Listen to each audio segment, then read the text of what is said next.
You look at the plastic card in your hand and you feel proud. You tell your friends you do not use credit cards. You say credit cards are a trap designed for the foolish. You say you are too smart to pay 20% interest to the shiny suit men at the big banks. So, when you want that new piece of clothing, or that new glowing screen, or that expensive trip, you click a different button. You click Pay in for, you split it up. You think you have outsmarted the system because there is no interest rate. You have not outsmarted anything. You have just walked past the obvious bear trap and stepped directly into the quicksand.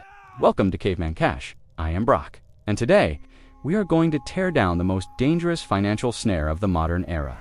It is an illusion so powerful, so perfectly engineered by the behavioral psychologists on Wall Street, that it is currently enslaving an entire generation of gatherers.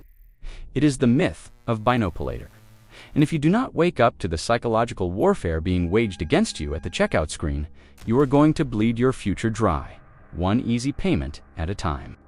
Let us look back at how the predators hunt. For decades, the shiny suit men relied on the credit card. It was a brilliant trap. They gave the villagers a magic piece of plastic that allowed them to consume the harvest before they had even planted the seeds. And when the villagers could not pay it back, the chiefs charged them massive interest rates. It ruined families. It destroyed lives. But over time, something happened. The younger hunters in the tribe watched their parents get crushed by credit card debt. They watched the stress. They watched the arguments around the fire. And the young hunters learned. They developed a stigma against the magic plastic. They said, "We will not fall for the credit card trap. We are afraid of debt."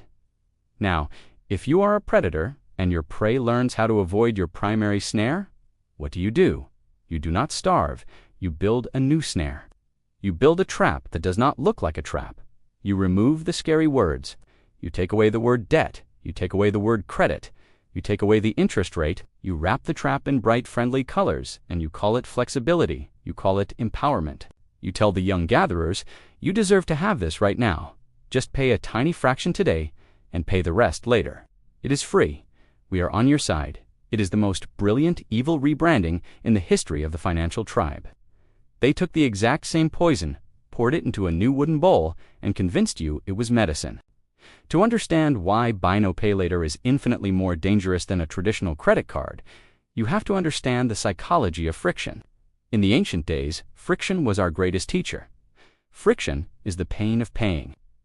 If you wanted to trade for a heavy stone axe, you had to physically hand over a massive pile of your hard-earned shells or furs. You felt the weight of the trade in your hands. You looked at the pile of wealth leaving your possession, and your brain registered pain. That pain was a survival mechanism.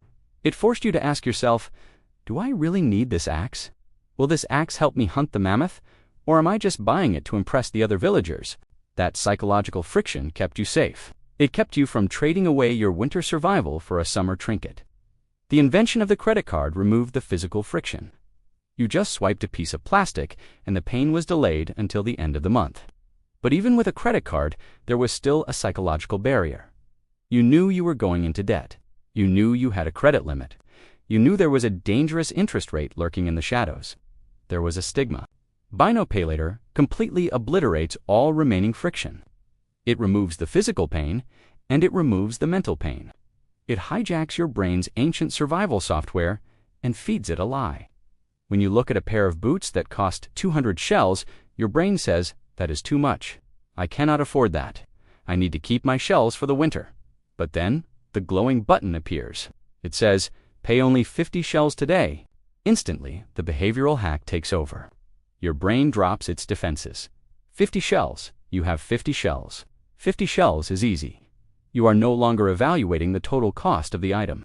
You are only evaluating the immediate, temporary cost of the first installment. The machine has successfully tricked you into ignoring the mammoth and focusing only on the berry. You click the button. You get the dopamine hit of acquiring the new item. You feel powerful. You feel like you beat the system because you did not pay a single % of interest. But let me ask you a question that actually matters. If the shiny suit men are not charging you interest, how are they making billions of dollars? How are they building massive glass towers in the center of the village? They are making it because you are the product. They know the math. The data shows that when a gatherer is given the option to chop a payment into 4 pieces, they will spend up to 40% more money than if they had to pay in full. You are buying things you would never ever buy if you had to feel the friction of the total price. The merchants happily pay a massive fee to the buy now pay later companies because they know the psychological hack works. It turns cautious villagers into mindless consumers. And that brings us to the most dangerous part of the snare, the avalanche of the drip. When you use a credit card, all your foolish decisions are grouped together in one big, ugly statement at the end of the month. You are forced to look at the monster you have created. But buy now pay later is designed to hide the monster. You buy the boots, and it is just 50 shells every 2 weeks. A week later, you buy a new jacket. It is only 30 shells every 2 weeks. Then you buy a ticket to a grand feast. It is only 40 shells every 2 weeks. None of them feel like a threat. They are just tiny, harmless little drips. But suddenly, you wake up one morning and you realize that your next 4 harvests are already gone. Before you even walk out of your cave to start hunting, your energy has been claimed by the merchants. 120 shells are automatically drained from your pouch every single time you get paid. You are no longer a free hunter. You are an indentured servant to your own past desires.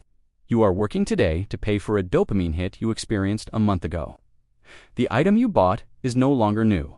The thrill is gone. But the financial bleeding continues. This is how the modern tribe keeps you weak. They do not need to put you in physical chains. They just need to trick you into chaining your future income to their payment processors. If your cash flow is entirely consumed by the ghosts of your past purchases, you have absolutely zero capital left to build your future. You have no seed corn. You have no resources to buy the dip, to start the business, or to acquire the assets that actually produce wealth. You are stuck on the treadmill of the gatherer, running as fast as you can just to keep the merchants from turning off your glowing screens. And what happens when the winter actually arrives? What happens when the chief tells you that your job at the village is no longer needed? What happens when an emergency strikes and you need your capital to survive? The gatherer panics because their entire cash flow is locked into Fariza payment contracts. They miss a payment, and that is when the shiny suit men spring the final trap. The late fees hit. The penalty interest kicks in. The illusion of the free service drops away, and the predator bares its teeth. Your credit is destroyed, your stress skyrockets, and you are right back in the exact same debt prison your parents were in, just with a different logo on the door. You must break the cycle. You must develop the absolute, ruthless discipline of the hunter. A hunter understands the difference between cash flow and purchasing power. Just because you have enough cash flow to cover the first installment does not mean you can afford the item. Affordability is not about whether you can survive the monthly payment. Affordability is about whether you can absorb the total cost of the item today without damaging your ability to build wealth tomorrow. If you want to be free, you must reintroduce friction into your life. You must force yourself to feel the pain of paying. If you want the boots, you do not chop the price into 4 pieces. You look at the total price, you hold that amount of capital in your mind, and you ask yourself if the trade is worth your life energy. If you cannot afford to pay for it in full, in cash, right this exact second, you do not buy it. Period. You walk away. You sit in the discomfort of not having what you want. That discomfort is the feeling of strength returning to your muscles. It is the feeling of a gatherer transforming into a hunter. Do not let them hack your brain. Do not let them sell you debt wrapped in the disguise of flexibility. The only true flexibility in this world is having a massive war chest of capital that you completely control, free from the claims of the merchants and the banks. Stop sacrificing your future for the convenience of today. Cancel the apps. Delete the saved payment methods. Stare the mammoth in the eye and refuse to be hunted by the algorithms. If you want to learn how to master your financial psychology, how to spot the traps before they snap shut, and how to build an unshakable fortress of wealth, hit the subscribe button. Join the tribe. We do not do safe here. We do freedom. I am Brock. This is Caveman Cash. Now go hunt.